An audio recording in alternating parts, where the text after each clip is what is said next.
समय की बात है। एक गांव में एक बूढ़ी अम्मा थी। उनका एक बेटा और बेटी थी। बेटी की शादी हो चुकी थी। एक दिन भाई दूज के त्योहार पर बेटे ने बहन के घर जाने का आग्रह किया तो बूढ़ी अम्मा ने कहा, बेटा तेरी बहन तो बड़ी कालिया है, हर वक्त वो लड़ती है और तू उसके घर जाकर क्या करेगा। लेकिन बेटे के आग्रह करने पर बूढ़ी अम्मा ने उसे अनुमति दे दी। भाई अपनी बहन से मिलने के लिए घर से निकलता है। रास्ते में उसे एक नदी मिलती है। नदी कहती है, मैं तेरा काल हूँ, मैं तुझे डुबाऊंगी। तब भाई कहता है, मैं कई साल के बाद अपनी बहन से मिलने जा रहा हूँ, उससे मिलकर आने दो, फिर वापस आते वक्त तुम मुझे डुबा देना। तब नदी मान जाती है और उसे रास्ता दे देती है। फिर वो थोड़ा आगे बढ़ता है तो रास्ते में उसे सर्प मिलता है। सर्प कहता है, मैं तुझे डसूंगा।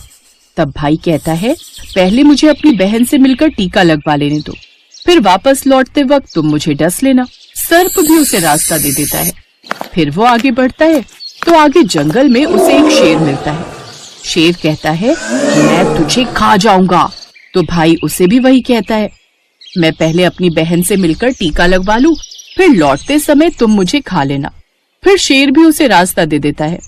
अब भाई बहन के घर पहुंचता है और आवाज लगाता है, देख बहन, 7 कोस दूर से तिलक करने तेरा भाई आया है। बहन उस वक्त सूत काट रही होती है। तब उसका सूत काटते वक्त बीच में ही टूट जाता है।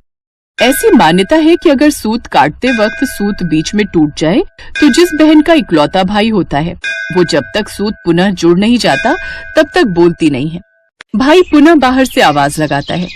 भाई की आवाज सुन जब बहन आवाज नहीं देती तो भाई मन ही मन सोचता है, मुझ गरीब से मेरी बहन बात नहीं करना चाहती।